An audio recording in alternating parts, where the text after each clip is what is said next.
गुरुर्ब्रह्मा गुरुर्विष्णू गुरुर्देवो महेश्वर गुरुर्साक्षात् परब्रह्म तस्मै श्री गुरुवे नमः। ध्यानमूलं गुरुर्मूर्ति पूजामूलं गुरुपदं मंत्रमूलं गुरुवाक्यम्। गोविंद हरे मुरारे हे नाथ नारायण वासुदेव श्री कृष्ण गोविंद हरे मुरारे हे नाथ नारायण वासुदेव हे नाथ नारायण वासुदेव हे नाथ नारायण वासुदेव हे नाथ नारायण वासुदेव हे नाथ नारायण वासुदेव श्री कृष्ण गोविंद हरे मुरारे हे नाथ नारायण वासुदेव श्री कृष्ण गोविंद हरे मुरारे हे नाथ नारायण वासुदेव।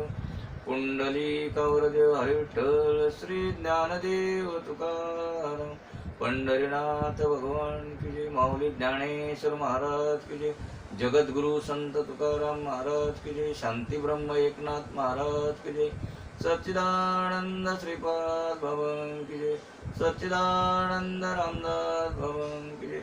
अवधूत चिंतनम श्री गुरुदेव दत्त गोपाल कृष्ण भगवान की जय। बोलो रे भाई सब संतन की जय।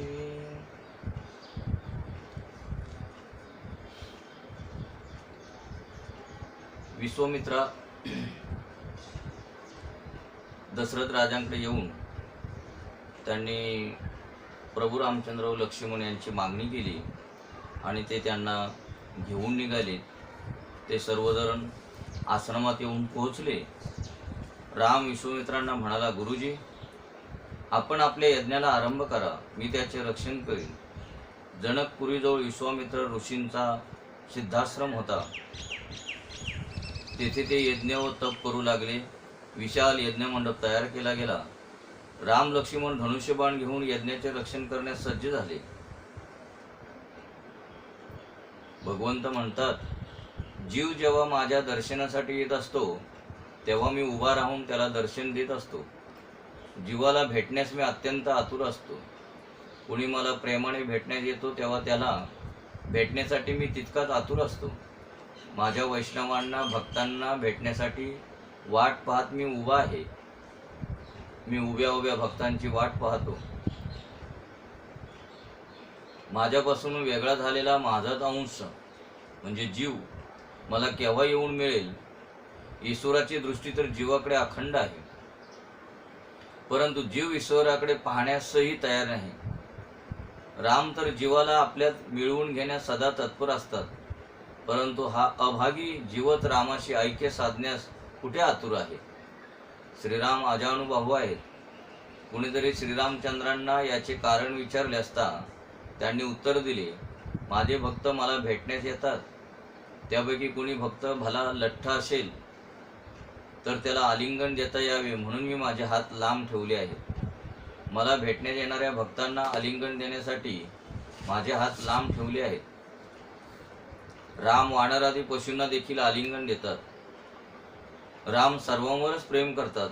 ते नेहमी धनुष्यबाण आपल्याबरोबरच ठेवतात। धनुष्यबाणावरून रामाचे दर्शन कुठेही होत नाही। मग ते सिंहासनावर बसलेले असोत की अंतःपुरात सीतामातेजवळ बसलेले असोत, त्यांच्या हातात धनुष्यबाण असतातच। उपनिषेधात धनुष्याला ओंकाराची उपमा दिली गेली आहे। ओंकार अर्थात ज्ञान, ज्ञानच धनुष्य आहे। धनुष्य ज्ञानाचे स्वरूप आहे। बाण विवेकाचे स्वरूप आहे। धनुष्य आणि बाण म्हणजे ज्ञान आणि विवेकाने नेहमी सज्ज रहा, कारण कामरूपी राक्षस केव्हा विघ्न करण्यास येईल हे सांगता येत नाही। कामरूपी राक्षस तुमच्या मागे धावत आहे, तुमचा पराभव करण्यास येत आहे. रामासारखे धनुष्यबाण घेऊन नेहमी सज्ज राहा. ज्ञान आणि विवेक यांना नेहमी सतेज ठेवाल तर राक्षस बाधा आणू शकणार नाहीत. धनुष्यबाणांनी सज्ज राहाल तर राक्षस पळून जातील. ज्यांच्या डोळ्यात पाप असते तोच राक्षस होय. हे राक्षस जीवाच्या मागे लागले आहेत. काम, लोभ, मोह इत्यादी राक्षसच जीव मात्रांना त्रास देतात. जो प्रत्येक क्षणाला सावध राहतो त्याला राक्षस मारू शकत नाहीत. रामाचे स्वरूप अद्भुत आहे. शूर्पणखा राक्षसीण होती, तरी तिच्या मनात रामाला वरण्याची इच्छा उत्पन्न झाली. आमची हृदये तर त्या राक्षसिणीपेक्षाही हीन दर्जाची व कठोर आहेत, कारण की आमच्या मनात रामाला प्राप्त करून घेण्याची इच्छा कधीच उत्पन्न होत नाही. श्रीधर स्वामींनी रामविजयात म्हटले आहे की यज्ञाच्या चारही दारावर राम लक्ष्मण पहारा देत होते. त्यांनी इतकी रूपे धारण केली होती की सर्वच दारावर राम लक्ष्मणांची उपस्थिती राक्षसांना दिसत होती. विश्वामित्र आहुती देत होते. यज्ञकुंडात पण त्यांचे लक्ष होते राम लक्ष्मणाकडे. श्रुती वर्णन करते, अग्नी भगवंताचे रूप आहे. परमात्मा अग्निमुखाने आहार घेतो. अग्निज्वाला भगवंताच्या जिव्हा आहेत. ब्राह्मणगण वेद मंत्राचा उच्चार करीत अग्नीत आहुती देत आहेत. विश्वामित्र राम लक्ष्मणावर दृष्टी ठेवून यज्ञ करीत आहेत. मनाची मलिनता दूर करण्यासाठी यज्ञ केला पाहिजे. यज्ञ, स्वाध्याय, तप, ध्यान यांचे फळ असते. चित्तशुद्धी आणि चित्तशुद्धीचे फळ असते परमात्मा दर्शन. म्हणजे प्रथम भगवंताचं दर्शन व्हावं असं वाटत असेल तर प्रथम आपली चित्तशुद्धी झाली पाहिजे. म्हणून नाही चित्तशुद्धी तेथे बोध करील काय. म्हणून प्रथम चित्तशुद्धी आणि मग त्याचं फळ भगवंत प्राप्ती. राक्षसांना समजले की विश्वामित्रांनी यज्ञाचा आरंभ केला आहे, म्हणून ते यज्ञात विघ्न करण्यास तेथे येऊन पोहोचले. श्रीरामचंद्रांचे वारंवार दर्शन झाल्याने मारीचाचा स्वभाव बदलला. ज्याच्या दर्शनाने स्वभाव बदलतो तो ईश्वर. मारीचाला वाटले की विश्वामित्राच्या या यज्ञात विघ्न करणे ठीक नाही. आज माझ्या मनात असे विचार काय येत आहेत? कदाचित या मुलांना पाहून माझे मन बदलले असावे. आज माझे मन माझ्या ताब्यात नाही. या मुलांना भेटावे असे मला वाटत आहे. मारीच होता तो राक्षस, तरी पण राम दर्शनाने त्याची दृष्टी शुद्ध झाली. आजकालचे लोक रामदर्शनाला तर जातात, पण दर्शन घेऊनही चित्त शुद्ध होत नाही. रामदर्शनाने त्यांचे चित्त शुद्ध न झाले तर समजावे की तुम्ही राक्षसांपेक्षा अधम आहात. दररोज रामायण वाचूनही रामदर्शन घेऊनही जर जीवनात संयम, सदाचार, सरलता आली नाही तर समजावे की तुम्ही मारीच्या पेक्षाही हीन दर्जाचे आहात. राम परमात्मा आहेत. त्यांच्या दर्शनाने मारीचाची मती बदलली तर यात काय आश्चर्य आहे. रामाची नक्कल करता करता व रामाचे चिंतन करता करता रावणाचा काम नष्ट झाला. रामाच्या स्मरणाने सारे जग मातृवत दिसते. एकनाथ महाराजांनी राम रावण युद्धाच्या वेळचा एक प्रसंग लिहिला आहे. गाढ निद्रेत असलेल्या कुंभकर्णाला जेव्हा जागवले गेले तेव्हा त्याने विचारले, मला का उठवले? रावण म्हणाला, जानकीला आणल्यामुळे आता युद्ध जुंपले आहे. कुंभकर्ण म्हणाला, तुझी इच्छा पूर्ण झाली? रावण म्हणाला, नाही. कुंभकर्ण म्हणाले, तू आपल्या मायेने रामाचे रूप धारण करून सीतेजवळ जा. ती तुला राम समजून वश होईल. रावण म्हणाला, ह्या रामाजवळ काहीतरी जादू आहे. मी त्याचे रूप धारण करण्याच्या हेतूने त्याच्या रूपाचा विचार करू लागलो की माझे मनच बदलून जाते. जे रूप धारण करायचे असते त्याचा विचार तर करावाच लागतो. जेव्हा मी मायेने रामाचे रूप धारण करण्याचा विचार करू लागलो तेव्हा सीता मला माता म्हणून दिसू लागते. माझ्या मनात कामाचा गंधही राहत नाही. म्हणजे रावण म्हणतो की मी मायेने रामाचे रूप धारण करण्याचा विचार करू लागलो तेव्हा सीता मला माता म्हणून दिसू लागते. मग आता प्रत्येकाने जर रामाचं रूप जर धारण केलं तर समोर येणारी प्रत्येक स्त्री आपल्याला कोण माताच दिसणार आहे. आणि जोपर्यंत आपल्याला मग माता दिसत नाही म्हणजे आपण अजून रामाचं रूप धारण केलेलं नाही. तेव्हा कुंभकर्ण म्हणू लागला, रामाचे मानवी रूप तुझा काम नष्ट करते.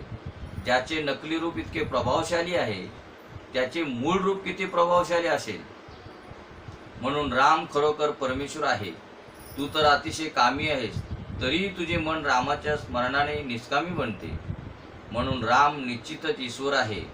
अशा रामाशी वैर करणे ठीक नाही. देवादी देवाशी वैर करणारा तू मूर्खच आहेस. हे कोण सांगतंय? कुंभकर्ण रावणाला सांगतोय. मी तुला सहाय्य करू शकत नाही. विभीषणासारखा मीही रामाच्या चरणांचा आश्रय घेईन. रावण म्हणाला, मी रामाची शत्रुभावाने भक्ती करतो. जर मी एकटाच भक्ती करेन तर माझे एकट्याचेच कल्याण होईल. पण जरी मी शत्रुभाव ठेवला तरी माझ्या साऱ्या वंशाचे कल्याण होईल. हे सर्व राक्षस तामसी आहेत. ते जप तप ध्यान सेवा पूजा तर करू शकत नाहीत. म्हणजे कुंभकर्णाला रावण सांगतोय की मी जर समजा रामाशी शत्रुभाव ठेवला तर माझं एकट्याचं कल्याण होईल पण माझ्या वंशाचं काय. रामचंद्राशी शत्रुता निर्माण झाली तर युद्ध होईल. युद्धात रामाचे प्रत्यक्ष दर्शन आम्हा सर्वांनाच होईल. रामदर्शनाने आमचा सर्वांचाच उद्धार होईल. म्हणजे रावणाचा रामाशी युद्ध करण्याचा पाठीमागचा हेतू किती जबरदस्त होता पहा. की रावण म्हणतो जर मी एकट्याने युद्ध केलं तर माझा कल्याण होईल पण माझे जे वंशीज आहेत त्यांचं काय होणार. म्हणून मी सर्वांना बरोबर घेऊन लढाई करील म्हणजे माझ्या सर्व कुळाचाच उद्धार होईल. माझ्या साऱ्या वंशाच्या कल्याणाच्या हेतूनेच मी रामाशी शत्रुत्व साधले. म्हणजे कर्म कसं आहे हे बघण्यापेक्षा त्या कर्माच्या पाठीमागचा हेतू काय आहे तो आपण पाहिला पाहिजे. कधी कधी कर्म दिसायला बॅड असतं म्हणजे वाईट असतं परंतु त्याचा जो हेतू असतो त्याच्या पाठीमागचा तो चांगला असतो. यज्ञ करताना तुम्ही आपल्या दारावर राम लक्ष्मणांना बसून द्या. जप कथा श्रवण नारायणाशी मनाने ऐक्य पावणे इत्यादी साधना यज्ञच होत. असे यज्ञ गरीबातला गरीबी करू शकतो. काही यज्ञ असे आहेत की ज्यांना श्रेष्ठ कुळ व अत्याधिक धनाची आवश्यकता असते. विधुर व विधवा यज्ञासाठी निषिद्ध आहेत. यज्ञासाठी कधी कधी प्रायश्चित्तही घ्यावे लागते. विधुर व विधवा म्हणजे ज्याची पत्नी गेलेली आहे त्याला विधुर म्हणतात. आणि विधवा म्हणजे जिचा पती गेलेला आहे तिला विधवा म्हणतात. साधारण ब्राह्मण चालले नाहीत. अग्निहोत्री ब्राह्मणच यज्ञ करू शकतात. काही यज्ञांना पैसाही पुष्कळ लागतो. काही यज्ञांना देश कालाची मर्यादा सांगितली आहे. उपनिषदामध्ये एक यज्ञ असा सांगितला आहे की ज्याला जाती काळ स्थळ यांचेही बंधन नसते तो यज्ञ होय जप यज्ञ. हा सर्व यज्ञाहून श्रेष्ठ आहे. डोळ्यांनी दर्शन कानांनी ऐकले आणि मनाने स्मरण करताना जप कराल तर तुम्हाला समाधीची अवस्था प्राप्त होईल. कृष्ण मिलन महायज्ञ आहे. यज्ञाने चित्तशुद्धी होते. चित्तशुद्धीचे फळ आहे परमात्म्याची प्राप्ती. कृष्ण मिलन यज्ञात श्रद्धा पत्नी आहे. आत्मा यजमान आहे. शरीर यज्ञभूमी आहे आणि यज्ञ फळ आहे परमात्मा विष्णू मिलन. परमेश्वराशी ऐक्य पावणे हा महानतम यज्ञ आहे. जीवात्मा आणि परमात्मा यांचे मिलन हा महायज्ञ आहे. सर्व इंद्रिय यज्ञ मंडपाची दारे आहेत. या यज्ञात काम क्रोध लोभ मोह आदी राक्षस बाधा करण्यासाठी येत असतात. या महायज्ञात विषयरूपी मारीच बाधा आणीत असतो. दारावर राम लक्ष्मणांना स्थापित कराल तर काम क्रोध वासनारूपी मारीच सुभाऊ विघ्न करण्यास येऊ शकणार नाही. डोळ्यात कानात मुखात इत्यादी सर्वच इंद्रियांच्या दारावर राम लक्ष्मणांना बसवून द्या. असे केल्याने मारीच विषय विघ्न करू शकणार नाही. मारीच लवकर मरणारा नाही. आपल्या प्रत्येक इंद्रियांच्या दारावर राम लक्ष्मणांना शब्द ब्रह्माला परब्रह्माला प्रस्थापित कराल, तेव्हाच काम मारीच तुमच्या यज्ञात बाधा आणणार नाही. काम मारीच म्हणजे कामरूपी मारीच, तो राक्षस. तरच तुमचा जीवन यज्ञ निर्विघ्नपणे पार पडेल. माया मारीचाला प्रभू रामचंद्रजी विवेक बाणाने मारतात. ज्याच्या केवळ चिंतनाने कामाचा नाश होतो तोच ईश्वर होय. ज्ञानी पुरुष आपल्या इंद्रियांचे द्वारे बंद ठेवतात, तर वैष्णवजन दारावर राम लक्ष्मणांना आव्हान करतात. भागवताचा राहू आणि रामायणाचा मारीच विषय एका जातीचीच आहेत, लवकर मरत नाहीत. विश्वामित्राचा यज्ञ संपण्याची वेळ आली. तो जनकपुराहून सीतेच्या स्वयंवराची निमंत्रण पत्रिका आली. यज्ञातून निवृत्त झाल्यावर राम लक्ष्मणांना येऊन विश्वामित्र जनकपुराकडे निघाले. यज्ञातून निवृत्त झाल्यावर म्हणजे यज्ञ संपल्यावर राम लक्ष्मणांना घेऊन विश्वामित्र जनकपुराकडे निघाले. मार्गात अहिल्याचा उद्धार करण्याचा प्रसंग आला. विश्वामित्रांनी रामाला एका शिळेला स्पर्श करण्याची आज्ञा दिली. या शिळारूप अहिल्याचा उद्धार कर. राम विचारात पडले, कारण जो साधक आहे तो तर लाकडाच्या बाहुलीलाही स्पर्श करत नाही. न स्पृश्यत दारविमप्पी, एकादश स्कंदाच्या एका श्लोकाचा हा चरण आहे. राम म्हणाले, मी हिला प्रणाम करतो. विश्वामित्र म्हणाले, प्रणाम करण्याने काही साधणार नाही. राम म्हणाले, मी पायाने जरी हिला स्पर्श केला तर मी पापाचा धनी होईल. राम पापाला भीतात. आजकाल तर लोक पापालाही भीत नाहीत, मनाला वाटेल तसे करतात. पापाला भिवून चालला तरच कल्याण होईल. पापाला व देवाला भ्याल तरच मन शुद्ध राहील. राम म्हणाले, मी परस्त्रीला वंदन करतो, स्पर्श नाही. राम परस्त्रीला व सीता परपुरुषाला स्पर्श करत नसे. शक्यतो स्त्रीने परपुरुषाला व पुरुषाने परस्त्रीला स्पर्श करू नये. ब्रह्मचर्याचा हाच आदर्श आहे. कवींनी अशी कल्पना केली आहे की रामांनी अहिलेला पायाने स्पर्श केला नाही. वाहणाऱ्या वायूने रामाच्या पायाची जी धूळ उडाली ती त्या शिळेवर जाऊन पडली. परिणाम असा झाला की शिळा अहिल्या झाली. एकनाथांनी असेच वर्णन केले आहे. रामचरणांच्या धुळीत अशी शक्ती होती की तिने अहिल्याचा उद्धार केला. अहिल्या म्हणजे बुद्धी. केवळ काम सुखाच्या विचाराने बुद्धी जड दगडासारखी बनते. कोमल बुद्धीच ईश्वराप्रत पोहोचू शकते. जड दगडासारखी बुद्धी नाही. कोमल बुद्धीच कृष्ण भक्तीत द्रवित होऊ शकते. कृष्ण कीर्तनात आज आनंद मिळत नाही, कारण काम सुखाच्या चिंतनाने बुद्धी दगडासारखी जड झालेली आहे. ती जड बुद्धी चेतनमयी कशी होऊ शकेल? जेव्हा एकदा सद्गुरू संत महात्मा मिळेल तेव्हाच. जेव्हा एखाद्या पवित्र संतांचे चरणरज पावन करतील तेव्हाच दगडासारखी जड झालेली बुद्धी प्रभूच्या चरणरजाने चेतनायुक्त होऊ शकते. अहिल्या बुद्धी रामाच्या चरणरजाने शुद्ध झाली, सचेतन झाली. अहिल्याने रामाची प्रार्थना केली. माझ्या पतीने शाप दिला हे एका दृष्टीने ठीकच झाले, कारण त्यामुळे तरी आपले दर्शन मला होऊ शकले. त्याच वेळी गौतम ऋषी तिथे आले. तेही रामाला म्हणाले, रामा, तू माझ्या पत्नीचा उद्धार केलास. मी तुला असा आशीर्वाद देतो की तुझा विवाह एका गुणवत्ती कन्येशी होवो. विश्वामित्र राम लक्ष्मणांना घेऊन राजा जनकाच्या राजसभेत आले. त्या मुलांना पाहून राजा जनक विचार करू लागला की हे ऋषिकुमार आहेत की राजकुमार. राजा विश्वामित्राला विचार करू लागला, हे कोण आहेत? विश्वामित्र म्हणाले, आपण तर महाज्ञानी आहात. आपणच निर्णय द्या की हे कोण आहेत. जनकाचे एक दुसरे नाव आहे विदेही. जो देहधारी असूनही देहधर्मापासून मुक्त आहे तोच विदेही.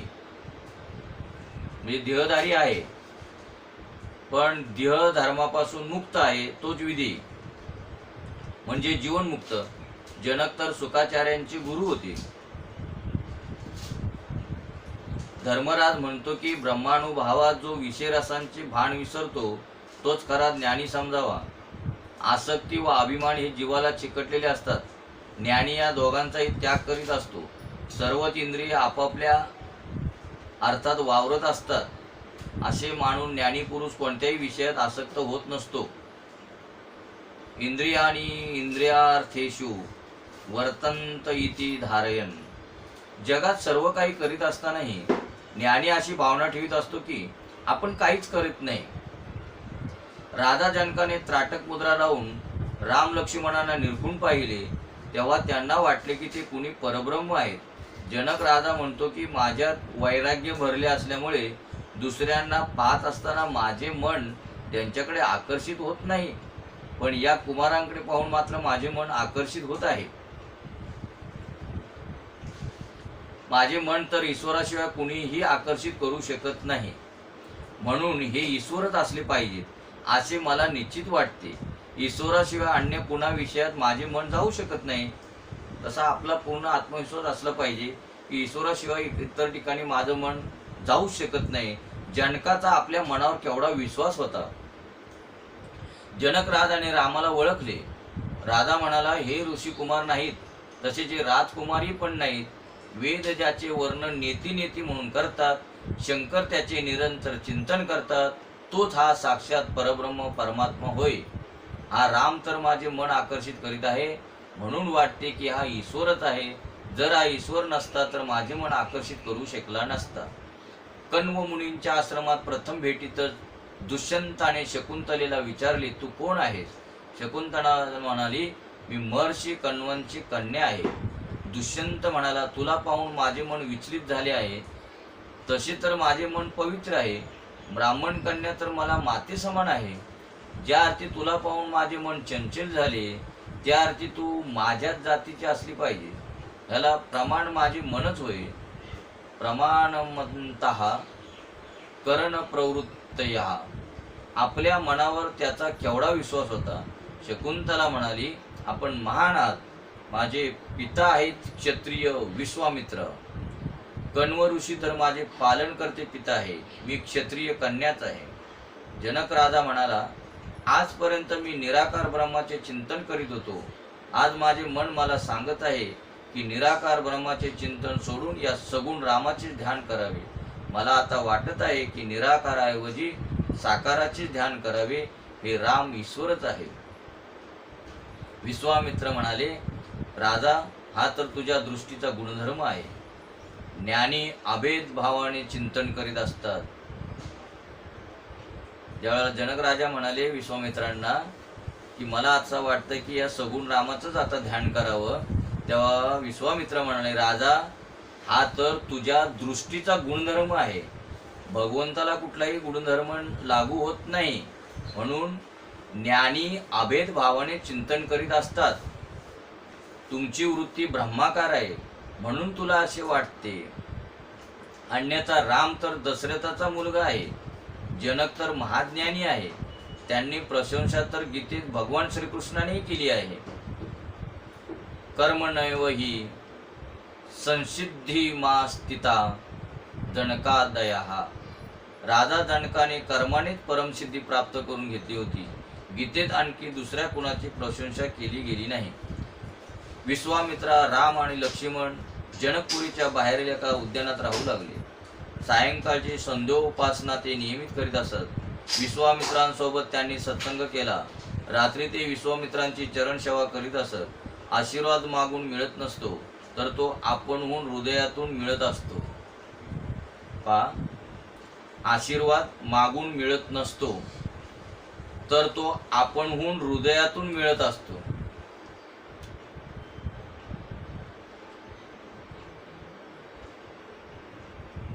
ज्या वेळेला तुकाराम महाराजांना न्यायला विमान आलं, त्यावेळेला देहूमधील प्रजा म्हणायला लागली, तुम्ही आता जातात, पण जाता जाता आम्हाला काहीतरी आशीर्वाद देऊन जा. त्यावेळेला तुकाराम महाराज म्हणाले की तुम्हाला आशीर्वाद देणारा मी कोण? कर्म धर्म तुमचे असावे कल्याण. तुमचे जे कर्म आहे तुमचा जो धर्म आहे तोच तुम्हाला आशीर्वाद देऊ शकतो. तसं तो आशीर्वाद आपणहून हृदयातून मिळत असतो. विश्वामित्रानेही ज्या त्या राजकुमारांना हृदयातून आशीर्वाद दिला, तुमचे कल्याण हो. लक्ष्मण रामाचे पाय चुरीत होता. त्याला वाटू लागले की उद्यापासून कदाचित चरणसेवेचा लाभ मिळू शकणार नाही. उद्या बंधुराजाचा विवाह होणार आहे, म्हणून रामाच्या चरणसेवेचा अधिकार आता वहिनीलाच मिळेल. सेवा करण्याचा आज माझा शेवटचा दिवस आहे. उद्यापासून मी सेवा करू शकणार नाही. रामाच्या सेवे वाचून मला मात्र चैन पडणार नाही. सेवा व स्मरण याशिवाय ज्याला चैन पडत नाही तोच खरा वैष्णव होय. जो सेवा व स्मरण यासाठीच जगत असतो त्यालाच वैष्णव म्हणावे. आता रामसेवेला आपण अंतरणार म्हणून लक्ष्मणाला फार दुःख होऊ लागले. त्याचे मन व्याकुळ होऊ लागले. त्याचे हृदय भरून आले. डोळ्यातून अश्रुधारा वाहू लागल्या. रामाला दिसून आले की त्याचा भाऊ लक्ष्मण रडत आहे. राम लक्ष्मणाला रडण्याचे कारण विचारू लागले. का रडतोस लक्ष्मणा? आईची आठवण तर नाही आली ना तुला?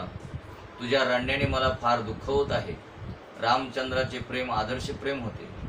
लक्ष्मण संकोचाने बोलू शकत नव्हता, पण रामाने लक्ष्मणाचे हृदयगत जाणले. ते लक्ष्मणाला म्हणाले, बंधव लक्ष्मणा, विवाहानंतर माझ्या उजव्या पायाची तू सेवा करशील व डाव्या पायाची सेवा सीता करीत जाईल. तुला पाहिल्याशिवाय मला झोपच येत नाही. लग्नानंतरही मी तुला सोडणार नाही. प्रसंगवशात सोडायचा प्रसंग आला तर सीतेला मी सोडीन, पण तुला मात्र माझ्यापासून दूर सोडणार नाही. राम सर्वांचे अंतर्यामी आहेत, पण लक्ष्मण तर रामाच्या अंतर्यामी आहे. असे होते रामाचे बंधू प्रेम. दुसरे दिवशी सकाळी लक्ष्मण सर्वांच्या अगोदर उठला. स्त्रीचा धर्म आहे की तिने पतीच्या अगोदर झोपू नये. स्त्रीचा धर्म असा आहे की पतीच्या अगोदर पत्नीने झोपू नये व पतीच्या अगोदर जेवू नये. तोच सेवकाचाही धर्म आहे. विश्वामित्र शाळीग्रामाची पूजा करीत असत, म्हणून त्यांनी राम लक्ष्मणांना फुलं तुळशी तोडून आणण्यासाठी उद्यानात पाठवले. पण मला असं म्हणायचंय की भले समजा पत्नी काही कारणास्तव समजा पतीच्या अगोदर जेवली असेल, पण एवढं तरी तिनं म्हणू नये की घ्या तिकडे तुम्ही जाऊन, असं तरी म्हणू नये ना. वाढलं तर पाहिजे की नाही. तुळशी तोडून आणण्यासाठी उद्यानात पाठवले. राम लक्ष्मण बगीच्यात फिरू लागले. माळ्याला काका म्हणून हाक मारू लागले. माळ्याने मागे वळून पाहिले तो राम लक्ष्मण त्याला हाक मारित असल्याचे दिसले. माळी म्हणाला, मी तर एक आदम सेवक आहे. राम म्हणाला, भले तुम्ही सेवक असा, पण आमच्यापेक्षा तर आपण वडील आहात. रामाच्या नम्रतेने माळी त्याला वारंवार नमन करू लागला. राम सर्वांना सारखीच समजत असत, म्हणून त्यांच्या वनगमनाच्या वेळी अयोध्याच्या प्रजाजनांच्या डोळ्यांतून अश्रुधारा वाहिल्या. यात काही आश्चर्य नाही. राम लक्ष्मण तुळशीला वंदन करू लागले. तुळशीला नित्यवंदन करणारा कधी आजारी पडत नाही. प्रणाम केल्याशिवाय कधी तुळशीदल घेऊ नये. नखांनी तुळशीदल तोडू नये. जेव्हा जेव्हा तुळस तोडण्याचा प्रसंग येईल तेव्हा तेव्हा तुळशीला वंदन करून प्रार्थना करावी की हे देवी तुळशी, दल तोडण्याची परवानगी दे. तुळस तर राधेचा अवतार आहे. सायंकाळच्या नंतर तुळशीला स्पर्श करू नये. स्त्रीने प्रतिदिन तुळस व पार्वती यांची पूजा करावी. अशा करण्याने सौभाग्य अखंडित राहते. त्याच वेळी सीताई उद्यानात आली. राम व सीतेची दृष्टादृष्ट झाली. त्या भेटीची घटना फक्त तुळशीदासांच्या रामचरित मानसमध्येच आहे. वाल्मिकी रामायण, भावार्थ रामायण, आनंद रामायण, अध्यात्म रामायण इत्यादी ग्रंथात नाही. सीतेने जगदंबेला प्रणाम करून रामासारखा पती मागितला. सीता प्रार्थना करते, जय जय गिरीवर राज किशोरी, जय महेश मुख चंद्र चकोरी, देवी पूजी पद कमल तुम्हारे, सुरनर मुनी सब होई सुखारे. राम लक्ष्मण तुळशी घेऊन आले. त्यांनी विश्वामित्राला सांगितले की ज्या कन्येचे स्वयंवर योजिले आहे तीही उद्यानात आली होती. रामाचा स्वभाव फार सरळ आहे. त्याच्या मनात छल कपट नाही. सरळ स्वभाव उच्छिवत छळ नाही. स्वयंवराची वेळ आली. राजा जनकाने राजसभेत सांगितले की माझी मुलगी 3 वर्षाची होती तेव्हा ती या धनुष्याचा घोडा करून खेळत होती. या धनुष्याचा जो भंग करील त्याला माझी मुलगी देईन. या सभेत रावणी उपस्थित होता, रथाक्लेश करणारा, आपला जय जयकार आपणच करणारा, आपली प्रशंसा आपणच करणारा जो तोच रावण होय. म्हणजे रावण कोणाला म्हटलेले आहे की स्वतः आपला जय जयकार आपणच करणारा, आपली प्रशंसा आपणच करणारा तो रावण होय. मग आता रावण होऊन गेला का रावण आहेत? रावण आहेत. या सभेत ही आपणच आपला जय जयकार करू लागला. विनाकारण त्याने जनकाशी भांडण विकत घेतले. धनुष्य उचलण्याचा प्रयत्न करीत असताना तो आपला जय जयकार करू लागला. जो आपली प्रशंसा आपण करतो तो रावणच होय. पार्वती शंकराला म्हणाली, भगवान, आपला शिष्य रावण फारच अभिमानी झाला आहे. काही असा उपाय करा की त्याच्याकडून धनुष्य उचलले जाऊ नये. 300 शिवसेवक सूक्ष्मरूप धारण करून त्या धनुष्यावर बसले. रावण धनुष्य उचलू शकला नाही. भर सभेत त्याची बडाई मातीत मिसळून गेली. या घटनेमुळे दुसरे राजेही सावध झाले. जेथे रावणासारख्या बलवानाची अशी दुर्दशा झाली तेथे आमची काय कथा. धनुष्य उचलण्यास सर्व भिवू लागले. विश्वामित्रांनी रामाला धनुष्य उचलण्याची आज्ञा दिली. विश्वामित्रांना वंदन करून आशीर्वाद घेऊन राम धनुर्भंगासाठी धनुष्याजवळ गेले. सीता प्रार्थना करू लागली की आता हे धनुष्य देवा फुलासारखे हलके कर. रामाने धनुष्याला वंदन करून ते उचलले व दोरी बांधून वडतात त्याचे 2 तुकडे झाले. विश्वामित्र म्हणाले, आता सीतामाईने बाहेर यावे, आम्ही तिचे दर्शन करू. सीता वर मला घेऊन बाहेर आली. इकडे रामाला विचार पडला की आई वडिलांच्या आज्ञेशिवाय मी लग्न कसे करू.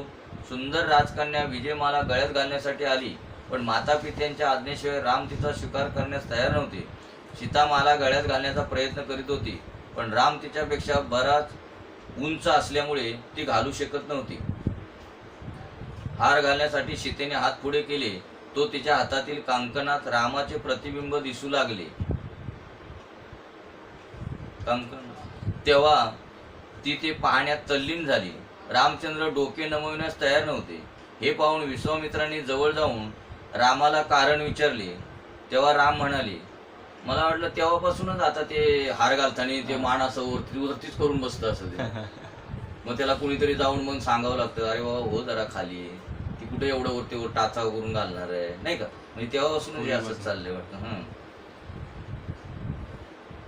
हे पाहून विश्वामित्रांनी जवळ जाऊन रामाला कारण विचारले. तेव्हा राम म्हणाले, माझा लक्ष्मण अविवाहित आहे, त्याचेही लग्न व्हायचे आहे आणि ते माझ्या अगोदर झाले पाहिजे. राम आपल्या धाकट्या भावाला विसरत नव्हता.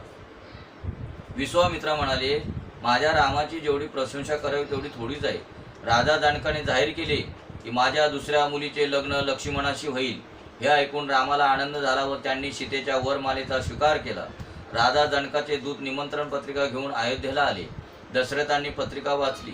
वैदिक विधीपूर्वक मंगलविवाह संपन्न करण्याच्या हेतूने अयोध्येच्या प्रजेसह जनकपूरला येण्याचे निमंत्रण होते. दशरथाचे हृदय आनंदाने भरून आले. तो जनकाच्या सेवकांना पुरस्कार देऊ लागला.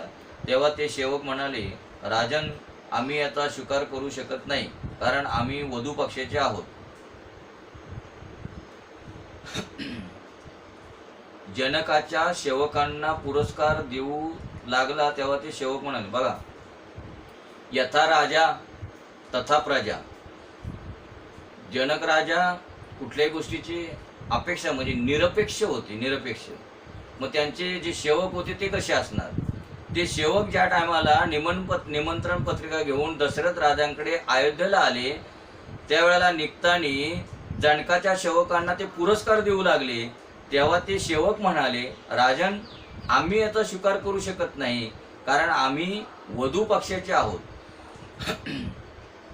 प्रातःकाळी राजा दशरथाचे वशिष्ठ अयोध्येचे प्रजाजन यांच्यासह जनकपुरीच्या दिशेने प्रयाण केले. मार्गात शुभ शकुनही झाले. 2 पवित्र ब्राह्मण भेटले. तसेच डोक्यावर पाण्याची घागर घेतलेली एक स्त्री व मुलाला कडेवर घेऊन येत असलेली एक सौभाग्यवती स्त्री भेटली. वरात जनकपुरीला येऊन पोचली. राजा जनक व राजा दशरथ परस्परांना भेटले. राम लक्ष्मणांना घेऊन विश्वामित्रही तेथे आले. दोन्ही पुत्रांनी पित्याला वंदन केले. नारदाने विवाहाचे मुहूर्त सांगितले. मार्गशीर्ष पंचमी गोरज मुहूर्त वरात धनतेरसला आली होती व वसंत पंचमी नंतर परत गेली होती. रघुनाथाच्या वरातीत कामदेव घोडा बनून आला होता. काम घोड्यावर बसून राम विवाहासाठी गेले. जेथे सामान्य माणूस लग्न करण्यात जातो तेव्हा काम त्याच्यावर स्वार होतो, पण ह्यावेळी रामच कामावर स्वार झाले. सुकाचार्य वर्णन करतात, राजाला परमानंद झाला. प्रभू रामचंद्रांना सुवर्णरचित सिंहासनावर बसवले. एका राजकुमाराला कन्येचे दान करायचे होते. सर्व ब्राह्मण मंगलाष्टक म्हणू लागले. रामो राजमणी सदा विजयते, राम रमेशोम भजे, रामेनाभिहता निशाचर चरमो, रामाय तस्मै नमः. रामानास्ति परायणं परतरं, रामस्य दासोऽस्महं. रामे चितलया सदा भवतु मे भो राम मामुधर. राम सीतेचा विवाह विधीपूर्वक केला गेला. जनक म्हणाला, मी कन्येचे दान दिले आहे. राम म्हणाले, प्रतिगृहात मी स्वीकारतो. राम सरळ स्वभावाचे आहेत. आता लक्ष्मणाची पाळी आली. तो म्हणाला, आम्ही क्षत्रिय आहोत, आम्ही दान घेत नाही, देत असतो. मी प्रतिग्रहा मी म्हणणार नाही. ब्राह्मण, आपल्या वडील बंधूने तर म्हटले आहे. लक्ष्मण, ते भोळे आहेत, मी नाही म्हणणार. रामचंद्र त्याला समजावू लागले, लक्ष्मणा, हे तर म्हणावेच लागते. लक्ष्मण, आपण दुसरे जे सांगाल ते करीन, पण कन्येचे दान म्हणून स्वीकार करू शकणार नाही. विश्वामित्रांनी त्याला समजावले की ते उच्चारल्याशिवाय विवाहविधी पूर्ण होत नाही. गुरूंच्या सांगण्यानुसार लक्ष्मणाने म्हटले, प्रतिग्रहामी. लग्नविधी यथोचितरित्या पार पडला. वधूवर जेवणास बसले. जेवणाच्या वेळी जर काही हास्यविनोद केला तर जेवण चांगले होते.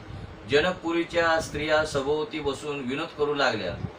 हे तरुण भाग्यशाली आहेत, अन्यथा अशा रूपवान मुली यांना कशा मिळाल्या असत्या. दशरथांना तर मुलबाळच नव्हते. हे फार चांगले झाले की त्यांच्या पत्न्यांनी खिरीचा प्रसाद खाल्ला, म्हणून दशरथांना वृद्धावस्थेची संतती प्राप्त झाली. लक्ष्मणाला हा विनोद सण झाला नाही. तो म्हणाला, अयोध्येत तर खिरीच्या आहाराने संतती प्राप्त होत असते, पण मिथिलेत आल्यानंतर आम्हाला कळले की येथे स्त्रियांना असेही करावे लागत नाही. येथे तर भूमीतूनच संतती प्राप्त होते. विवाहानंतर एकीबेकीचा खेळ खेळावा लागतो. जोपर्यंत पती पत्नीचा स्वभाव परस्परात एकरूप होत नाही तोपर्यंत विवाहित जीवन सफल होऊ शकत नाही. शरीरे दोन पण मन एक, त्याचेच नाव विवाह. विवाहानंतर पती पत्नी एक होतात. अद्वैत सिद्धीसाठी विवाह ही पहिली पायरी. सीतेने मुठीत कवड्या लपवून विचारले, एकी की बेकी? राम म्हणाले, एकी. मैत्रिणी हसू लागल्या व म्हणू लागल्या की आजपर्यंत एकटे होता, आता दोघे झालात, तरी म्हणता एकी. लक्ष्मण म्हणाला, वडील बंधू राजाचे म्हणणे अगदी बरोबर आहे. त्यांच्या बोलण्यात गुढार्थ आहे. लग्नानंतर दोन व्यक्ती एक होत असतात. लग्नानंतर जरी दिसायला दोन असल्या तरी असायला एक असतात. राम आणि सीता आता दोन नाहीत, एक आहेत, अभिन्न आहेत. सर्वांना आनंद झाला, पण आनंदाची तृप्ती मात्र झाली नाही. सोन्याच्या सिंहासनावर श्री रामचंद्र व सीता विराजमान झाले. रामचरित्र अनंत आहे. रामचंद्राच्या विवाहाची कथा जो प्रेमाने ऐकेल त्याचे नेहमी मंगल होईल. लग्नाचे सर्व विधी पार पडल्यानंतर रंगमहोत्सव झाला व वरात अयोध्येला गेली. चारही भावांची लग्ने झाली. आज माझ्या अंगणात 4 लक्ष्मीनारायण आले आहेत असे मानून पूजादी वर्धिनी त्यांचे हार्दिक स्वागत केले. साक्षात महालक्ष्मी सीता जनकपुरी सोडून जात आहे. मी गेल्यानंतर या लोकांचे कसे होईल असे म्हणत सीतेने आपल्या पदरात तांदूळ घेऊन चोहीकडे फेकले. आजही मिथिला नगरीत तांदूळ भरपूर पिकतो. अयोध्येची प्रजा सीतारामाचे दर्शन घेत होती. सर्वांना मोठा आनंद झाला. विश्वामित्राचा मोठा सन्मान करण्यात आला. घरी आल्यावर दशरथाने जनक राजाची राण्यांसमोर मोठी प्रशंसा केली. वधूच्या मातापित्यांची प्रशंसा केल्याने ती प्रसन्न होते. तुम्ही प्रेम कराल तर लोकही तुमच्यावर प्रेम करतील. जनक राजाची प्रशंसा सीतेने ऐकली. दशरथ म्हणाला, दुसऱ्याची लेक बाळ आता आपल्या घरी आली आहे. ज्याप्रमाणे पापण्या आमच्या डोळ्यांचे रक्षण करतात त्याप्रमाणेच आम्ही सीतेचेही रक्षण करावे. म्हणजे ज्या वेळेला आपल्या घरामध्ये नववधू येते त्यावेळेला घरच्यांनी असं समजलं पाहिजे, जाणत्यांनी, की ज्याप्रमाणे पापण्या आमच्या डोळ्यांचे रक्षण करतात त्याप्रमाणे आपण त्या नववधूचे रक्षण केले पाहिजे. वधूलरिकनी परघर आई, राखे हो नयन पलकी नाही. सूत सावध करीत आहेत. आनंदाचे दिवस लवकरच निघून जातात. रामचंद्र 27 वर्षाचे झाले व सीतामाई 18 वर्षाची. एके दिवशी राजा दशरथ राजसभेत विराजमान होता. त्याचा मुकुट काहीसा वाकडा झाला. आरशात पाहिले तर मुकुटाबरोबर हेही दिसले की त्यांच्या कानाजवळचे केस पांढरे होत आहेत. कानाजवळचे केस पांढरे होत चालले म्हणजे समजावे की वृद्धावस्था झपाट्याने वाढत आहे. दशरथाने विचार केला की हे पांढरे केस मला सुचवत आहेत की हे दशरथा, आता तू म्हातारा होत आहेस. रामाला राज्याभिषेक का करीत नाहीस? राम सीतेचा राज्याभिषेक मी जिवंत असताना करून घेतला तर फार चांगले होईल. म्हणून आजकाल ज्या सासूबाई आहेत त्यांचे कानाजवळचे केस पिकलेले जर दिसले आरशात तर तिने लगेच चाव्या काढून आपल्या सुनेकडे द्याव्या, आणि जर मग ते ठेवल्या तर मात्र किरकिर आणि अशांती शेवटपर्यंत राहणार. तसे पाहिले तर माझ्या दुसऱ्या वासना पूर्ण झाल्या आहेत. हीच इच्छा अपूर्ण राहिली आहे. वासनांना तर कधीही अंतच नसतो. म्हणून त्याग करून भगवत भजन करणे उत्तम असते. राजा दशरथाच्या विरोधात कोणी काय बोलू शकतो? तसे पाहिले तर दशरथाचे राज्य प्रजासत्ताकच होते. मंत्रिमंडळ व लोकनेते यांच्या संमतीशिवाय रामाचा राज्याभिषेक होऊ शकत नव्हता. प्रजेची इच्छा होती की राम राजा व्हावा. राजा दशरथाने मंत्रिमंडळाला व महाजनांना आवाहन केले की जर तुमची मान्यता असेल तर रामाला राजपद देण्याचा विधी मी करीन. मंत्री सुमंत म्हणाला, धन्य धन्य, आमचीही तीच इच्छा होती, पण संकोचाने आम्ही बोललो नाही. त्यावेळी राजसभेत वशिष्ठांचे आगमन झाले. सर्वांनी त्यांचे स्वागत केले. दशरथाने त्यांना नमन करून म्हटले, मुने, प्रजेची इच्छा आहे की रामाला राज्याभिषेक व्हावा, आपली आज्ञा व्हावी. पूर्वीच्या काळामध्ये कुठली गोष्ट गुरुजनांना विचारल्याशिवाय होत नसे. मग वशिष्ठ म्हणाले, राजा, विचार तर चांगला आहे. दशरथ म्हणाले, महाराज, शुभ मुहूर्त सांगा. वशिष्ठांनी विचार केला की आजचाच मुहूर्त सांगावा, पण त्यांना हे माहीत होते की आज रामाला राज्याभिषेक होऊ शकणार नाही. म्हणून त्यांनी सांगितले की राम ज्या दिवशी व ज्यावेळी राजपद ग्रहण करील तोच श्रेष्ठ मुहूर्त समजावा. म्हणजे स्वतः प्रभू रामचंद्र ज्यावेळी राजपद ग्रहण करतील तोच श्रेष्ठ मुहूर्त समजावा. म्हणजे त्यांना मुहूर्त काढण्याची गरज नाही. ज्या वेळेला ती स्वतःहून राजपदावरती बसतील तोच मुहूर्त. वशिष्ठांच्या बोलण्यातला गुढार्थ दशरथाच्या लक्षात आला नाही. त्याने तर दुसऱ्याच दिवशी राज्याभिषेक सज्जता करण्यास आज्ञा दिली. मंत्री सुमंत म्हणाला, महाराज, सर्व तयारी झाली आहे. दशरथ म्हणाले, मुनिराज, आपण श्रीरामाला ही वार्ता कळवली तर फार चांगली होईल. आपण कुलगुरू आहात. वशिष्ठ मुनी रामचंद्राच्या निवासस्थानी आले. राम म्हणाला, महाराज, आपण आज माझे घर पावन केले आहे. वशिष्ठ, रामा, तू तर मूर्तिमंत विनय आहेस, म्हणून असे वाटणे स्वाभाविक आहे. रामा, उद्या तुझा राज्याभिषेक होणार आहे. राज्याभिषेकाच्या वार्तेने सर्वांना आनंद झाला, पण राम मात्र काहीसा उदास दिसला. तो वशिष्ठांना विचारू लागला, काय मला एकट्यालाच राजा व्हायचे आहे? वशिष्ठ म्हणाले, राजा तर एकच असतो. राम म्हणाले, नाही, आम्ही चारही भावांना राज्याभिषेक आमचा झाला पाहिजे. भरत, लक्ष्मण, शत्रुघ्न यांनाही राजे बनवा. वशिष्ठ किंचित स्मित करून म्हणाले, रामा, राजा तर एकच व्यक्ती बनू शकते, हे मी तुला कसे समजावू? जो वडील ज्येष्ठ असतो तोच राजा बनू शकतो. तूच ज्येष्ठ आहे. सर्वांची इच्छा हीच आहे की सीतेसह तुलाच राज्याभिषेक केला जावा. उद्यापासून राम राज्याला प्रारंभ होईल. तेथे लक्ष्मण आला. राम त्याला म्हणाला, लक्ष्मण बाबा, उद्या मला राजा बनवणार आहेत. मी तर नावाचा राजा राहीन. राज्य तर तुम्हा सर्वांचे आहे. राम सर्वांच्या अंतर्यामी आहेत, पण लक्ष्मण रामाच्याही अंतर्यामी आहे. लक्ष्मण रामाला फार प्रिय होता, म्हणूनच राम असे म्हणाले की लक्ष्मणा, ही राज्यलक्ष्मी तुमची आहे. तुम्ही जे म्हणाल तेच होईल. लक्ष्मणाला आनंद झाला. त्याला तर स्वतः राजा होण्याची इच्छा नव्हतीच. ज्येष्ठ बंधू सिंहासनावर विराजमान होतील व मी चामर होऊन त्यांची सेवा करीन, अशी त्याची इच्छा होती. सर्व नगर सुशोभित केले गेले. वशिष्ठांच्या आज्ञेनुसार दशरथाने आज्ञा दिली. दशरथाच्या कारकिर्दीतील ही अखेरची राजसभा होती. हे तर सूर्यवंशाचे पवित्र सिंहासन होते. या सिंहासनावर कधी रघु, भगीरथ, दिलीप इत्यादी राजे विराजमान झाले होते.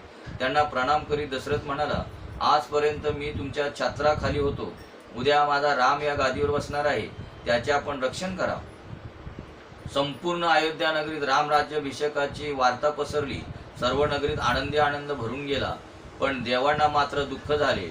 जर उद्या रामाने राज्यपद ग्रहण केले तर रावणाचा नाश कोण करील? रावण व त्याचे राक्षस देवांना फार त्रास देत होते. देवांनी विघ्नेश्वरी देवीला बोलावले.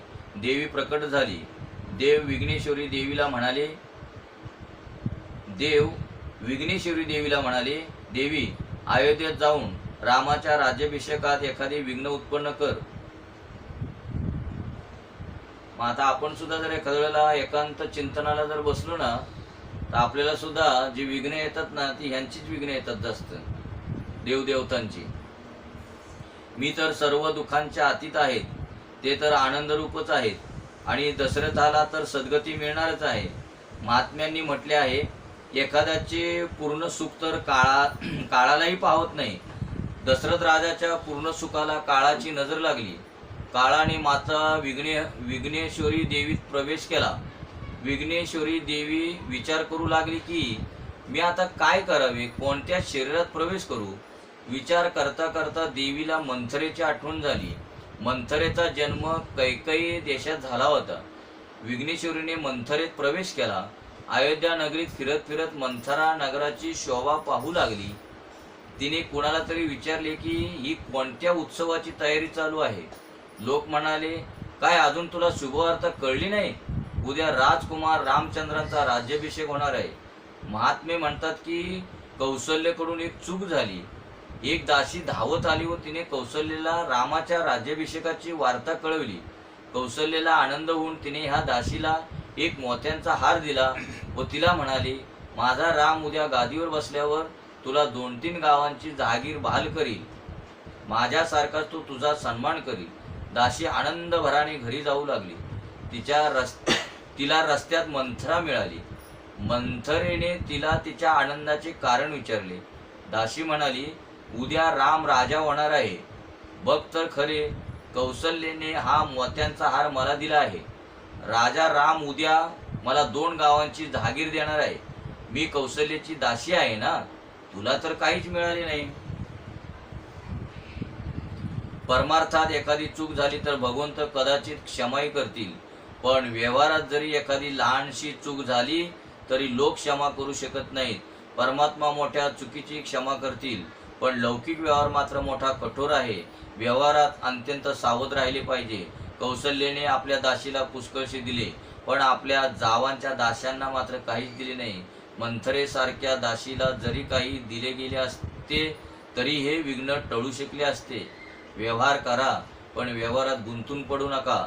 जोपर्यंत साधू महात्म्यांना मूठभर अन्नाची जरुरी असते तोपर्यंत त्यांनाही ग्रस्ताप्रमाणे व्यवहार करावा लागतो. जोवर शरीर आहे तोवर व्यवहार सुटू शकत नाही. व्यवहार करा, पण त्याच्या अलिप्त राहून व्यवहार करताना जर आत्मस्वरूपाशी संबंध न ठेवला गेला तर हातून पाप घडते. मनाचे 2 प्रकार आहेत, सूक्ष्म व स्थूल. मनाचा स्थूल अंश भलाही व्यवहारात राहो, पण सूक्ष्म अंश मात्र भगवंताशी चिकटून राहावा. जेव्हा पाणी नेणारी स्त्री आपल्या डोक्यावर पाण्याने भरलेला घडा घेऊन जात असते त्यावेळी तिचे स्थूल मन सोबत चालणाऱ्या मैत्रिणीशी बोलण्यात गुंतलेले असते, पण सूक्ष्म मन तर पाण्याच्या घड्याकडेच लागलेले असते. परमार्थ सरळ आहे, पण व्यवहार मात्र अत्यंत गुंतागुंतीचा आहे. व्यावहारिक कामे करताना भगवंताचा विसर कधी पडू देऊ नये. ज्याप्रमाणे स्त्री आपल्या बालकामध्ये आपले सूक्ष्म मन ठेवून स्थूल मानाने घरकाम करीत असते, जसं घार हिंडे आकाशी तिचे चित्त बिलापाशी, तसं आपण कुठली कामं करत असताना आपलं चित्त मात्र भगवंताकडे असलं पाहिजे. मग आपल्याला काही व्यवहारात बाधा येऊ शकत नाही. त्याप्रमाणे आपणही आपले सूक्ष्म मन भगवंताशी जोडून स्थूल मनाने व्यवहार केला तर सफल होऊ. कौसल्याच्या दासीने मंथरेजवळ फुशारकी मारली, पण त्याने मंथरेच्या मनात मत्सर जागला. ईर्षेच्या अग्नीने ती जळू लागली. ती कैकईजवळ आली व तिने स्त्री चरित्र सुरू केले. कैकई समोर ती मोठमोठ्याने रडू लागली. कैकईने विचारले, अगं तू का रडतेस? काय लक्ष्मणाने तुला काही त्रास दिला आहे का? मंथरा काही न ऐकता न बोलता रडतच राहिली. कैकईच्या मनात रामाविषयी जिव्हाळा असल्यामुळे तिने रामाचे कुशल विचारले.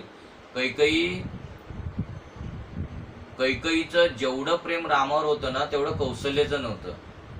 कैकई खूप प्रेम करायचे रामावरती. तेव्हा तिला असं वाटलं की राम काय तिला काय बोललं का, म्हणून तिने रामाचे कुशल विचारले. राम कुशल तर आहे ना.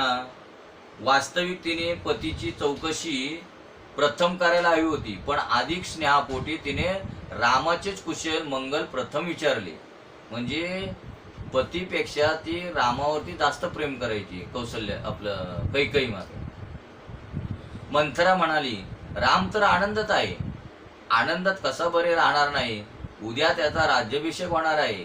राज्याभिषेकाची शुभवार्ता सांगितल्यानंतरही कैकईच्या मनात अद्यापी कलीने प्रवेश केला नव्हता.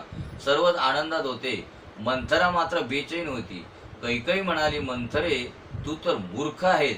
सूर्यवंशाची हीच परंपरा चालू आहे की ज्येष्ठ पुत्रानेच राज्यपद सांभाळावे. मी अनेक वेळा रामाची परीक्षा घेतली आहे. कौशल्यापेक्षाही माझ्यावर रामाचे प्रेम अधिक आहे. मंथरेने स्त्री चरित्र सुरू केले. रडत रडत ती जमिनीवर पडली व हुंदके देत देत ती म्हणू लागली. हे स्त्रीचं चरित्र आहे. स्त्रीला जरा काय कोणी काय बोललं काय केलं तर ती काय करते, रडत रडत जमिनीवर पडणार काय, हुंदके देणार काय. राम राजा हो किंवा भरत राजा हो, मला काय त्याचे. मी तर दासीची दासीच राहील. ज्याचे भले करू इच्छिते तोच माझ्या विरोधात जातो. माझा तर काही स्वार्थ नाही. बिघडून तर तुमचेच राहिले आहे. माझी इच्छा आहे की तुझे वाईट न होता चांगले व्हावे. माझा स्वभावच मेला असा पडला आहे. कैकई मंथरेच्या कष्टमय वाणीने फसली. तिच्या मनात माझ्याविषयी प्रेम आहे म्हणून तर ती मला सांगण्यात आली असे कैकईला वाटले. तिने मंथरेला कुरवाळले, थोपटले. जसा मंथरेचा स्पर्श कैकईला झाला तसा तिच्या मनात कलीने प्रवेश केला. पाप्याला कधी स्पर्श करू नका. शास्त्रात दोषांचे वर्णन केले गेले आहे. कुणालाही कारणाशिवाय कधी स्पर्श करू नका. कैकई म्हणाली, मंथरे खरं खरं सांग, तुला काय झाले आहे? मंथरा म्हणाली, मला तर तसे काही सांगायचे नाही, पण तुमचे जे नुकसान होत आहे ते माझ्याने पाहत नाही. तुझी बिघडलेली गोष्ट सुधारावी हीच माझी इच्छा आहे. माझा स्वतःचा असा स्वार्थ तर काहीच नाही. कैकई म्हणाली, सांग तर मला काय केले पाहिजे? मंथरा म्हणाली, कैकई तू तर अगदी भोळी आहेस. तुला वाटते की राजा तुझ्या मुठीत आहे, पण पुरुष फार खोटे असतात. राजा तुझ्या काबूतच नाही. तो कौशल्याच्या म्हणण्यानेच ऐकतो. कौशल्याने आपल्या मार्गातून तुझा काटा काढण्याचा कट रचला आहे. 15 दिवस झाले. रामाच्या राज्याभिषेकाची तयारी चालू आहे. तुझ्या कानावर काहीच नाही. दशरथ मोठा कपटी आहे. त्याचे खरे प्रेम कौशल्यावरच आहे. तुझ्यावर त्याचे दिखाऊ प्रेम आहे. रामाला राज्याभिषेक करण्याची इतकी घाई का केली जात आहे? कौशल्याच्या सांगण्यावरून तर भरत शत्रुघ्नला मामाच्या घरी पाठवले गेले.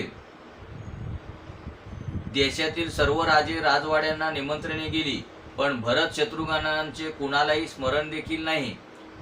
त्यावेळेला भरत शत्रुघ्न तिथं नव्हते, मामाकडे पाठवले होते. तुला तर काहीच माहीत नाही. खुशाल आरामात झोप घेत आहेस. कैकई म्हणाली, मंथरे तुझे म्हणणे अगदी खरे आहे. माझं कुणीही नाही. तूच सांग आता मी काय करावे ते. मंथरा अजूनही 20 वकीतच होती. राम राजा झाल्यावर तुला कुणी विचारणार नाही. लक्ष्मणाला मंत्रिपद दिले जाईल आणि भरताला कारावास, तुला कौशल्याची दासी व्हावे लागेल. तुझे राणीपद हिसकावून घेतले जाईल. राजा तुझ्या अधीन असावा असे कौशल्याला मुळीच वाटत नाही. माझ्याने तर बाई हे सर्व बघवत नाही. कैकई म्हणाली, अगं पण मी काय करू शकते? 3 दिवसापासून मला फार अशुभ स्वप्ने पडत आहेत. ती स्वप्ने म्हणजे तिच्या वैधव्याची पूर्वसूचनाच होती, पण तिला ती कळत नव्हती. तिला फक्त असेच वाटत होते की माझ्या भरताची दुर्दशा होत आहे. मंथरा म्हणाली, अजूनही डाव तुझ्या हातात आहे. तुला राजाजवळून 2 वर मागायचे आहेत ना, ती तू आजच मागून घे.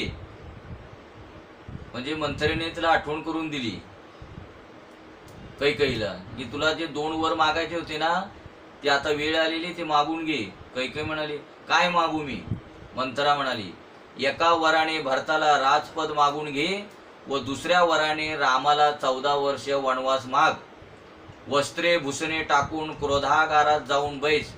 जेव्हा राजा दशरथ तुझा हा अवतार पाहून घाबरून जाईल, तेव्हा तो तुला काहीही मागण्यास सांगेल. तो रामाची शपथ देखील घेईल.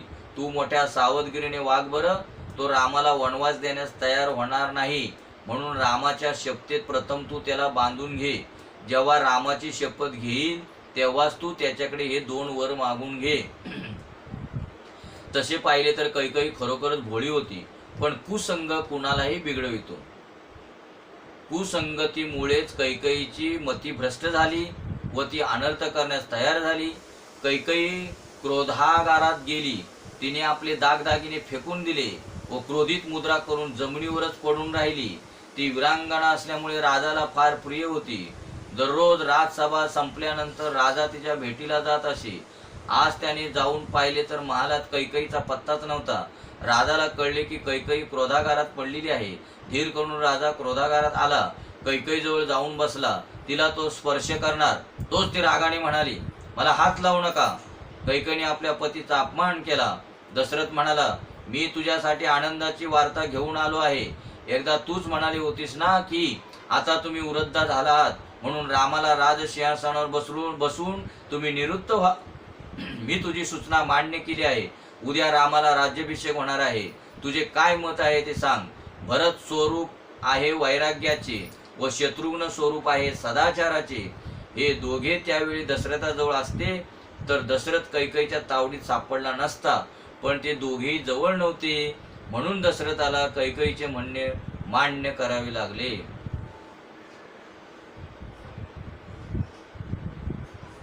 सर्व प्रकारची अनुकूलता असूनही मन कोणत्याही विषयाकडे आकर्षित न झाले तर खरे वैराग्य म्हणावे. भरताचे वैराग्य दिव्य आहे. संपत्ती प्राप्त होऊनही संपत्तीचा मोह न होणे म्हणजे वैराग्य वय.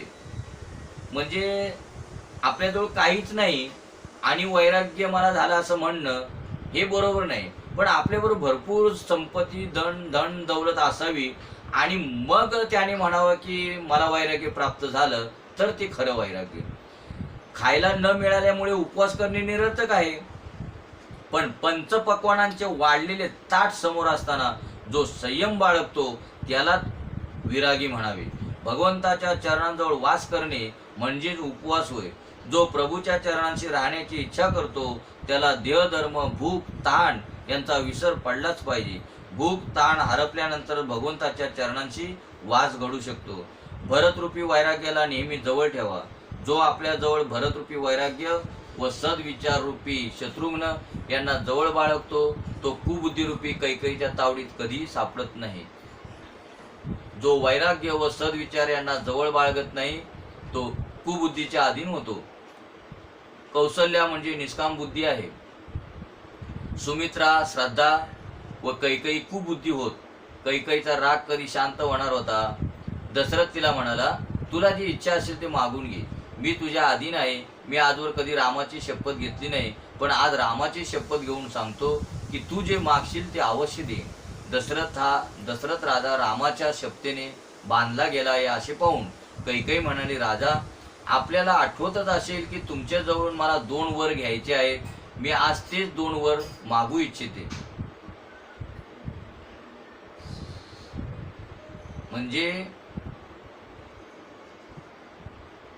इंद्रावर स्वारी केली होती. कुणी? नाही, दशरथ राजाला आहे ना, देवांचा आणि दानवांचा ज्या टायमाला इंद्रपुरीवरती युद्ध चालू होतं, त्यावेळेला दशरथ राजाने इंद्रदेवाला वरती बोलून घेतलं होतं. इंद्रदेवाने दशरथांना बोलून घेतलं होतं आणि त्यावेळेला घनघोर युद्ध चाललं होतं. आणि त्यावेळेला दशरथ राजाला ते ऐकत नव्हते. समोरची जी पार्टी होती, विरोधी होते, ते ऐकत नव्हते. आणि दशरथ राजाच्या जे चाक होतं त्यांचं, ते चाक खाली अडकलं गेलं, म्हणजे एका चिखलामध्ये दबलं गेलं. तर त्यावेळेला त्यावेळेला कैकेयी त्यांच्याबरोबर होती. तिने ते चाक जे हातावरती पकडलं होतं. आणि मग दशरथ राजांनी असं युद्ध केलं की समोरचे जे असुर होते त्यांच्याबरोबर लढाई ते जिंकले. त्यावेळेला हे दशरथ राजा प्रसन्न झाले तिच्यावरती. ते म्हणले, आज मी तुझ्यावरती प्रसन्न आहे, तुला जे काय मागायचं ते माग. त्यावेळेला ती म्हणाली होती की मी काही मागत नाही, पण ज्या वेळेला वेळ येईल तेव्हा मात्र मी ते 2 वर मी मागून घेईन. तीच आज वेळ आलेली आहे. दशरथ आगे 2च काय 4 माग कैकेयी. जर आपण देण्यास नकार दिला तर? दशरथ म्हणाले, रघुकुल रीती सदा चली आई, प्राण जाये पर वचन ना जाई. माझे दिलेले वचन कधी खोटे होऊ शकत नाही. तुला जी इच्छा असेल ते मागून घे. कैकेयी हे जाणत होती की उद्या राम वनात जाणार. मग मी आज शृंगार कशी करू? माझ्या रामाने रावणाचा नाश करून राज्य सांभाळावे यातच त्याची शोभा आहे. भांडण होत असते स्वार्थ व लोभामुळे. वनवासाशिवाय जीवनात सुवास निर्माण होऊ शकत नाही. तपश्चर्याशिवाय जीवन उजळून निघत नाही. राम तारुण्यातच वनवासी झाला. कामच रावण होय. हा रावण सर्वांना रडवितो. सर्वांना जो रडवितो तोच रावण होय. कामरूपी रावण सर्व जीवमात्रांना रडवितो. म्हणजे जोपर्यंत आपण रडतो तोपर्यंत समजायचं की आपल्यामध्ये कामरूपी रावण आहे. अशा रावणाचा नाश करण्यासाठी तपश्चर्याच्या द्वारे जीवनात सात्विकता प्राप्त करून घेतली पाहिजे. कैकेयीची कुबुद्धीच रामाच्या वनवासास कारणीभूत आहे. कैकेयीने प्रथम वरदान मागितले, भरताला राज्याभिषेक व्हावा. मंथरेने सांगून ठेवले होते की रामाच्या वनवासाची गोष्ट प्रथम काढली तर राजा मूर्छित होईल आणि जर त्या अवस्थेत राजा मृत्यू पावला तर दुसरे वरदान मागण्याचीच राहून जाईल. दशरथ म्हणाला, तुझी इच्छाच आहे तर भरतालाच राज्याभिषेक करू. आता दुसराही वर मागून घे. कैकेयी म्हणाली, तापस वेश विशेषी उदासी, 14 वरीस राम वनवासी. हे दुसरे वरदान ऐकून मात्र राजा निस्तेज होऊन मूर्छित पडला. म्हणजे 14 वर्षे रामाला वनवास अशी म्हणाली. ते ऐकून राजा मात्र निश्चित होऊन मूर्छित पडला. मूर्छा अवस्थेत राजा सीताराम सीताराम म्हणू लागला. राजा जेव्हा शुद्धीवर आला तेव्हा म्हणाला, कैकेयी, तू हे काय मागितलेस? माझ्या रामाला तू वनात का पाठवितेस? त्याने तुझा कोणता अपराध केला आहे? रामासारख्या सरळ बालकाला वनात कसे पाठवावे? माझ्या रामाला माझ्या दृष्टीआड करू नकोस. मी रामाशिवाय जगू शकत नाही. जिये मीन वरू वारी विना, मणी बिनू फणिकू जिये दुःख दिना. कहू सुभाव न चल मन माही, जीवनू मोर राम बिनू नाही. कदाचित एखाद्या वेळी पाण्या वाचून मासा जगूही शकेल किंवा मण्याविना सर्प दुःखी कष्टी अवस्थेत जिवंत राहू शकेल, पण मी स्पष्ट सांगतो की रामा वाचून जिवंत राहणे मला अशक्य आहे. माझे जीवन राम दर्शनाच्या अधीन आहे. आता मी फार दिवस जगणार नाही. तुला आणि मला लोक काय म्हणतील? कैकेयी, भरताला राज्याभिषेक कुशाल करा, पण रामाला मात्र अयोध्येत राहू द्या. मला वाटते की तुला न विचारता राज्याभिषेकाची तयारी चालू आहे म्हणून तुला राग आला असावा, पण अगदी खरे सांगतो की कौशल्याने मला काहीही सांगितलेले नाही. कैकेयी म्हणाली, कौशल्या व राम कसे आहेत हे मी चांगले जाणते. आपण दिलेले वचन पाळण्यासाठी का भीता? आपली रघुकुलनीती कुठे गेली? दशरथाने कैकेयीला समजावण्याचा बराच प्रयत्न केला, विनंतीही केली, पण ती काय ऐकणार होती? शेवटी मोठ्या दुःखाने राजा दशरथ म्हणाला, कैकेयी, तुझाही काही दोष म्हणावा. माझा काळच तुझ्या रूपाने आला असेल तर अजूनही सांगतो की तू मान, माझ्या रामाशिवाय मी क्षणभरही जगू शकणार नाही. पण आता तर कैकई कमालीची निष्ठुर झाली होती. तिने मानले नाही, ते मानलेच नाही. दशरथ म्हणाला, काळ तोंडे, माझ्या समोरून दूर हो. मला खात्री आहे की भरत कधीही राजपद स्वीकारणार नाही. 14 वर्षानंतर रामच राजा होईल. आज विधाताच प्रतिकूल आहे. रामाचा राज्याभिषेक पाहण्यास मी जिवंत राहणार नाही.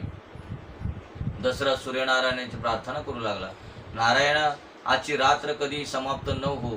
माझ्या रामाला वनात जावेच लागणार नाही. राजा शंकराची प्रार्थना करू लागला, हे भगवान श्री शंकरा, श्रीरामाला अशी प्रेरणा दे की तो माझी आज्ञा न पाळो व वनगमन न करो. सकाळ झाली, राजा उठलाच नाही. मंत्री सुमंत आला. त्याने कैकईच्या महालात जाऊन पाहिले, तो राजा मूर्छित पडलेला दिसला. सुमंताच्या लक्षात आले की कैकईनेच काही कपट केले असावे. त्याने कैकईला विचारले, महाराज अजून का बरे उठले नाहीत? कैकई रागाने म्हणाली, मला काही माहीत नाही. रात्रभर रामराम म्हणत होते, म्हणून रामालाच विचारा. सुमंत रामाजवळ जाऊन म्हणाला, राम, पिताजी तुमची आठवण करीत आहेत. रामाने कैकईच्या महालात जाऊन दशरथाची अवस्था पाहिली आणि कैकईला विचारले, माते, माझ्या वडिलांना काय झाले? मला निरोप का नाही पाठवला गेला? कैकई म्हणाली, काय सांगू मी तुला? तुझ्या वडिलांच्या दुःखाचे कारण तूच आहेस. मी त्यांना 2 वर मागितले. ते वर मागण्यापूर्वी वचनबद्ध झाले होते. वर ऐकल्याबरोबर ते बेशुद्ध झाले. वरदान ऐकल्यावर रामाने मातेला प्रणाम केला आणि म्हणाला, माते कैकई, तू माझ्या संबंधात किती पक्षपात केलास. ऋषीमुनींच्या सत्संगाचा लाभ होऊन माझे कल्याण व्हावे या हेतूने तू मला वनात पाठवित आहेस. भरतापेक्षाही तू माझ्यावर अधिक प्रेम करीत आहेस. राम शब्द ऐकल्याबरोबर दशरथाचे डोळे उघडले. रामाने प्रणाम केला तेव्हा दशरथाने त्याला घट्ट आवळले व मिठी मारली. रामा, मला सोडून तू कुठे जाऊ नकोस. राम पित्याला धीर देत समजावू लागला, पिताजी, आपण तर धर्म धुरंधर आहात. आपल्याला दुसरा कोण समजावू शकतो? 14 वर्षाचा काळ तर लवकर निघून जाईल आणि आपल्या दर्शनाला मी परत येईन. आपल्या आशीर्वादाने वनात माझे कल्याणच होईल.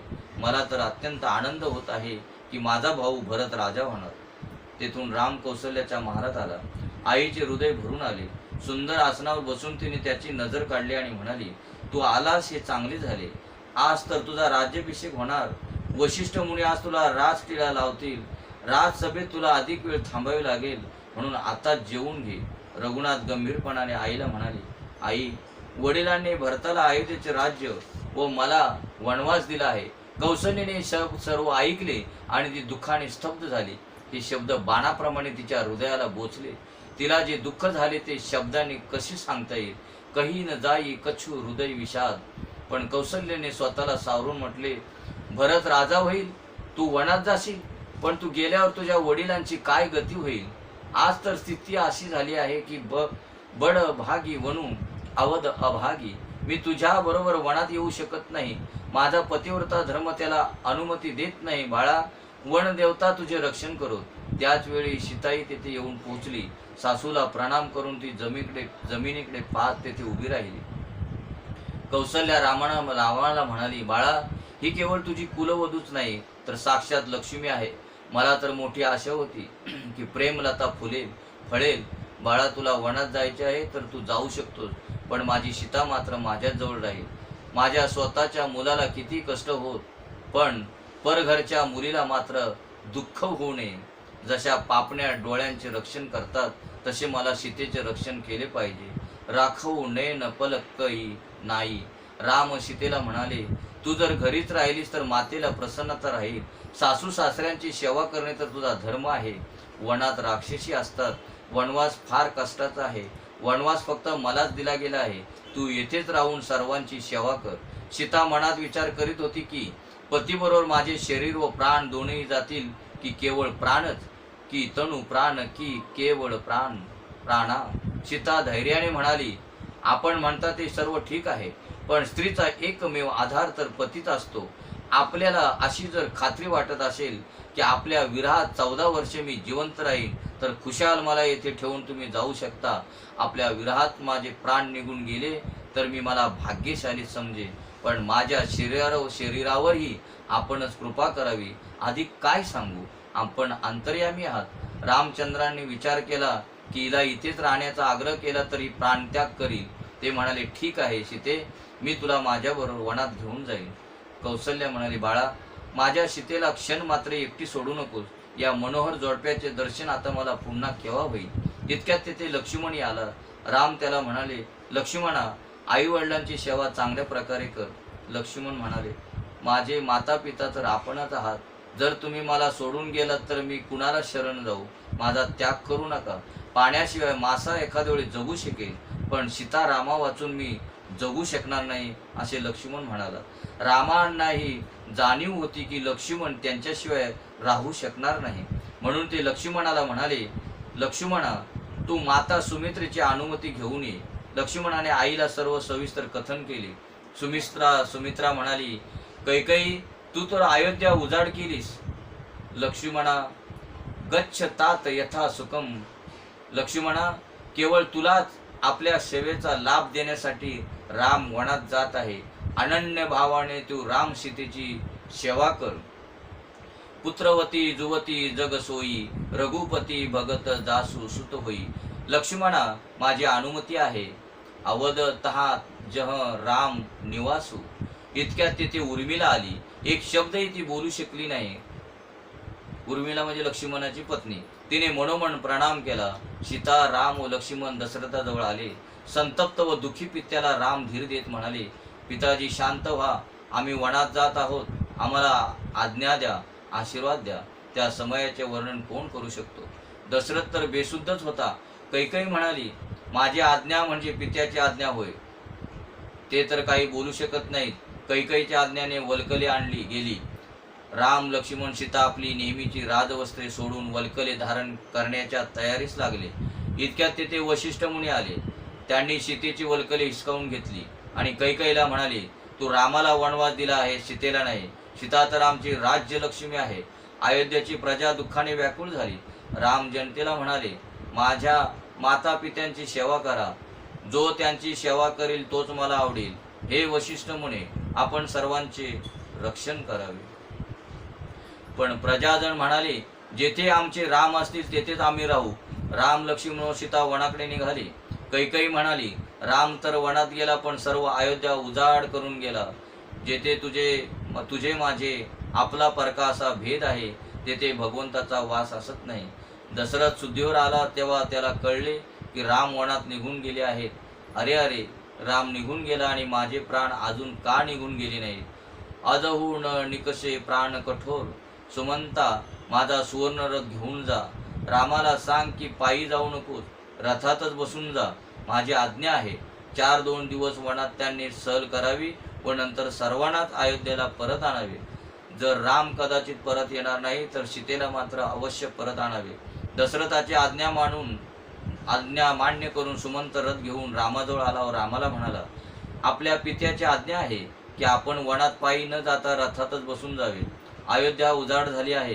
सर्वच तमसा नदीच्या तीराला आले. मध्यरात्रीचा समय होता. सर्व प्रजाजन गाढ निद्रेत होते. राम सुमंताला म्हणाले, हे सर्व झोपले आहेत. हळूहळू रथ चालू द्या. कुणालाही जाग न यावी. आम्ही येथून निघून जाऊ. भगवान शंकराला प्रणाम करून राम येथून पुढे निघून गेले. सकाळ होताच रामाचा रथ शृंगवेर पुराजवळ येऊन पोहोचला. इकडे प्रजाजन जागे होऊन पाहतात तो रामाचा पत्ताच नव्हता. ते सर्व व्याकुळ होऊन विलाप करू लागले. शृंगवेरपुराच्या राजाला रामाच्या आगमनाची वार्ता कळाली. राजा गुहक तेथे आला. रामाने त्याचे स्वागत केले. गुहक रामचंद्रांना म्हणाला, माझे राज्य आपलेच आहे. माझ्याकडे येण्याची कृपा करा. माझ्या नगराला पावन करा. रामचंद्र 14 वर्ष पूर्ण होईपर्यंत मी कुणाच्याही नगरात प्रवेश करू शकत नाही, असे रामचंद्र म्हणाले. राम मंत्र्यांना म्हणाले, आता आपण अयोध्येला परत जा. माझ्या पित्यांना माझा प्रणाम सांगा. सुमंत म्हणाले, सीतेला तरी माझ्याबरोबर पाठवा. सीता महाराज दशरथाचा मोठा आधार होईल. सीता म्हणाली, मंत्री महाशय, मी परत जाणार नाही. मी जनकपुरीचेही वैभव पाहिले आहे, तसेच अयोध्येचे पण.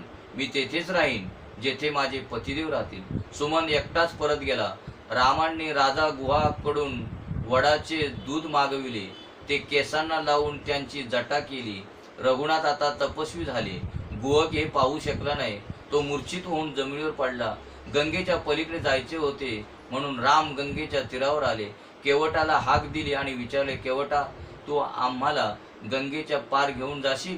केवट आपल्या नौकेतून बोलू लागला, मी तुमचे मर्म जाणतो. लक्ष्मण, कोणते मर्म बाबा? ते वर्म आपण उद्या पाहू. पुंडलिक वरदे हरी विठ्ठल, श्री ज्ञानदेव तुकाराम, पंढरीनाथ भगवान की जय. माऊली ज्ञानेश्वर महाराज की जय. जगद्गुरु संत तुकाराम महाराज की जय. शांती ब्रह्म एकनाथ महाराज की जय. सच्चिदानंद श्रीपाद बाबा की जय. सच्चिदानंद रामदास बाबा की जय. अवधूत चिंतनम श्री गुरुदेव दत्त गोपाल कृष्ण भगवान की जय. बोलो रे भाई सब संतन की जय.